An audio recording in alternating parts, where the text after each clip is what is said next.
আজ জামাই ষষ্ঠী। বিষ্ণুপ্রিয়া দেবীর বংশের জামাতা ধামেশ্বর গৌরাঙ্গ মহাপ্রভু আজ সকাল থেকে নদিয়া নবদ্বীপ ধামেশ্বর মহাপ্রভু মন্দিরে গৌরাঙ্গ মহাপ্রভুকে বিভিন্ন আচার মেনে জামাই হিসেবে বরণ করলেন।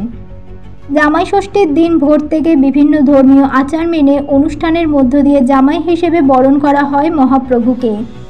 এই দিন নতুন ধুতি পাঞ্জাবি পরিয়ে সাজানো হয়, তাকে পরানো হয় ফুলের মালা, গায়ে দেওয়া হয় সুগন্ধি।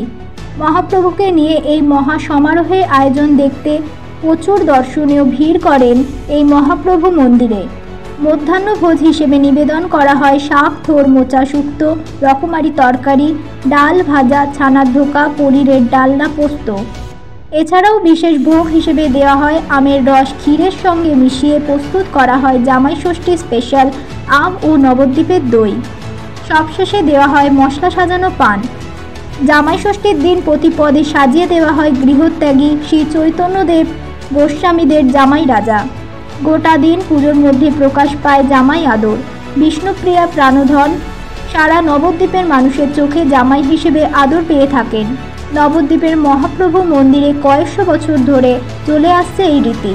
মহাপ্রভুকে নতুন ধুতি পাঞ্জাবিতে সাজানো হয় জামাইয়ের বেশে, পরানো হয় রজনীগন্ধা গোলাপের মালা, গায়ে দেওয়া হয় আতর, রূপোর রেকাবিতে ছানা মিষ্টি দেওয়া হয়। সন্ধ্যাবেলায় নাট মন্দিরে বিশেষ কীর্তনের আয়োজন করা হয়, উজ্জ্বল আলোকসজ্জায় সাজানো হয়। রাত 9টায় শয়ন ভোগ, ঘিয়ের লুচি, মালপোয়া আর রাবড়ি, সঙ্গে আবার খিলি করে সাজানো পান দেওয়া হয়।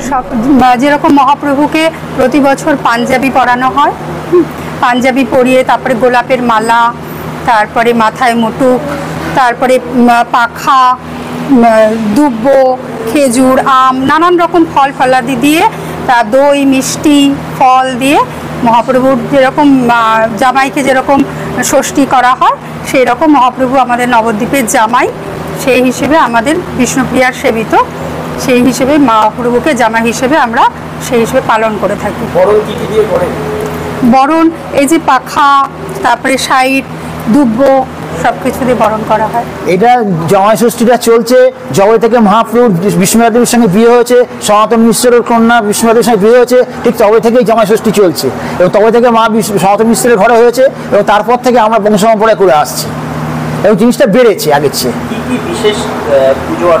বিশেষ সকালবেলায় মঙ্গল আরতি হয়, মঙ্গল আরতি হওয়ার পর আমাদের বাড়ির মা বোনেরা সবাই এসে প্রথম আরতির পর পাকার বাতাস দিয়ে ষাট করেন এবং মিষ্টি ভোগ দেন এবং তারপরে নদিয়া নাগরী যত ভক্তবৃন্দ আছে মোরাদি পথ থেকে সবাই একে একে এসে তারা তার ভেতরে ঢুকতে পারেন না, দৌড়ে বাইরে থেকে ষাট দেন, ষাট দিয়ে তাকে ষাট দেন এবং তারা জামাই মুড়ি তারা জানেন যে, এবং তারা কেন আমরাও জানি মহাপ্রভু হচ্ছে নদিয়া নবদ্বীপের জামাই।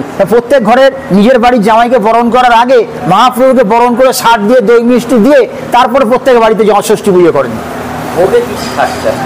আজ অন্নভোগে বিশেষ থাকবে হচ্ছে আম পানার শরবত থাকবে, আম দই থাকবে, রাবড়ি থাকবে, আরও নানাবিধ পঞ্চব্যঞ্জন থাকবেই, পাঁচ ভাজা হবে এবং নানাবিধ তরি তরকারি হবে এবং আমাদের ঘরে মা বোনেরা যে সন্দেশ মিষ্টি তৈরি করবেন, বিভিন্ন রকম নাড়ু, চিড়ের নাড়ু, খোয়ের নাড়ু, তারপর আপনার যে পক্কান্ন যেগুলো বলে বেসন দিয়ে করে, নানাবিধ জিনিস তৈরি হবে আমাদের ঘরে মা বোনেরা করবেন।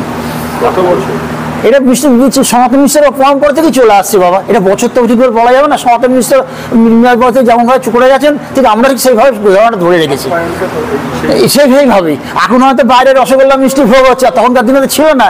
তখনকার দিনে মা বোনেরা, আমাদের মায়েরা, ঠাকমারা যা মিষ্টি ঘরে তৈরি করতেন, নাড়ু থেকে নানাবিধ নাড়ু, চিড়ের নাড়ু, খোয়ের নাড়ু, নারকেলের নাড়ু যা তৈরি করতেন সেই দিয়ে ভোগ হতো। এখনো সেই পরম্পরাটা এখনো রীতি রয়ে গেছে। হ্যাঁ, তাল পাতা দেওয়া হয় পাখা দিয়ে।